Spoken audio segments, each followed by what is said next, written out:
वर्ष अपना यह बैठक थी, क्योंकि 3 वर्ष के बाद यह बैठक अपनी नागपुर में रहती है, जिसमें नूतन हमारे जो सर कार्यवाह उनका निर्वाचन होता है। परंतु हम सबको ज्ञात है कि इस कोविड महामारी के कारण और जिस प्रकार से नागपुर में कोरोना केसेस की संख्या बढ़ रही थी, तो इसका स्थान इस पर जो है अपने कर्नाटक के बेंगलुरु में जो है वो निश्चित हुआ। 19-20 मार्च को यह कर्नाटक बेंगलुरु में यह अपनी बैठक संपन्न हुई। सामान्यतः पूरे देश से इसके अंदर लगभग 1500 से ज़्यादा प्रतिनिधि जो है वो सम्मिलित रहते हैं, परंतु इस कोविड के कालखंड के कारण इस संख्या को भी जो है सीमित कर दिया गया था और कम करके ये 532 संख्या उसमें ऐसा अपेक्षित थी पहुंचनी, और 488 के करीब जो है संख्या इस अपनी बैठक में उपस्थित रही। इस बैठक में अपने पूजनीय सरसंघ चालक डॉक्टर मोहन राव जी भागवत और समस्त अखिल भारतीय जो अधिकारी हैं वो उपस्थित रहे। अपनी इस बैठक में वर्तमान के ऊपर की जो परिस्थितियां हैं उनके ऊपर विस्तृत जो है चर्चा हुई, और जो कार्यकर्ता इसमें अपेक्षित से जो वहाँ प्रत्यक्ष रूप से नहीं पहुँच पाए, अपने अपने प्रांत के केंद्र पर रहकर और आभासी पद्धति द्वारा वह सब लोग इस बैठक में जुड़े रहे। समस्त विषयों के अतिरिक्त कोरोना की महामारी पर भी विस्तार पूर्वक चर्चा हुई, और इस बैठक में ये आशा व्यक्त की गई कि भारत जिस प्रकार से एकजुट होकर खड़ा हुआ है, हम शीघ्र ही इस महामारी से जो है बाहर निकल पाएंगे। साथ ही शासन प्रशासन के साथ धार्मिक और स्वयंसेवक संस्थाओं ने जिस प्रकार से एकजुट होकर एक वेतनभोगी कर्मचारी के नाते नहीं, परंतु सेवा भाव से इस समस्त कोरोना कालखंड के कार्य को किया, अखिल भारतीय प्रतिनिधि सभा ने उसको भी एक बहुत बड़ा सराहनीय जो है प्रयास बताया है। बैठक में पूजनीय सरसंघ चालक जी का मार्गदर्शन प्राप्त रहा और माननीय सर कार्यवाह भैया जी जोशी ने इसका संचालन किया। और जैसे कि मैंने पूर्व में कहा कि इसमें अपने नूतन सर कार्यवाह उनका चुनाव हुआ और माननीय दत्तात्रेय होसपले जी संघ के नए सर कार्यवाह के नाते चुने गए। इसके अतिरिक्त अपनी इस बैठक में पूजनीय सरसंघ चालक जी का प्रवास और संघ की जो गतिविधियां हैं, संघ का जो कार्य है, उसका लेखा जोखा भी जो है वो प्रस्तुत किया गया। और इसके अतिरिक्त 2 इसमें प्रस्ताव भी जो है वो पारित किए गए। अपना शाखा का कार्य कैसा है उसका वृत्त अखिल भारतीय स्तर पर जो उसका भी प्रतिपादन हुआ, और अपने प्रांत की जो स्थिति है अपनी संघ कार्य की, उसका भी लेखा जोखा वहाँ प्रस्तुत हुआ। आपके सामने मैं थोड़ा सा अखिल भारतीय स्तर पर जो संघ की कार्य की अभी स्थिति है और अपने जम्मू कश्मीर प्रांत हैं उसके बारे में थोड़ा सा उल्लेख करता हूँ। देश भर के अंदर 6495 खंडों में से 85% के अंदर संघ का कार्य है, और ऐसे ही यहाँ अपने मंडल रचना है। 58,500 मंडलों में से 40% में संघ की प्रत्यक्ष शाखा है, और 20% ऐसे मंडल हैं जिसमें अपना स्वयंसेवकों द्वारा वहाँ संपर्क है। आने वाले 3 वर्षों में अपना कार्य प्रत्येक मंडल स्तर तक पहुँचे, इसके ऊपर विशेष रूप से बल दिया गया, क्योंकि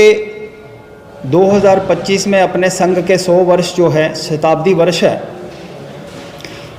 इस समय तक प्रत्येक मंडल स्तर तक अपना कार्य पहुँचे, इसके लिए विशेष चर्चा और ऐसा प्रयास रहे, इस पर भी विस्तृत चर्चा हुई। जहाँ तक अपने जम्मू कश्मीर प्रांत का इस संदर्भ में,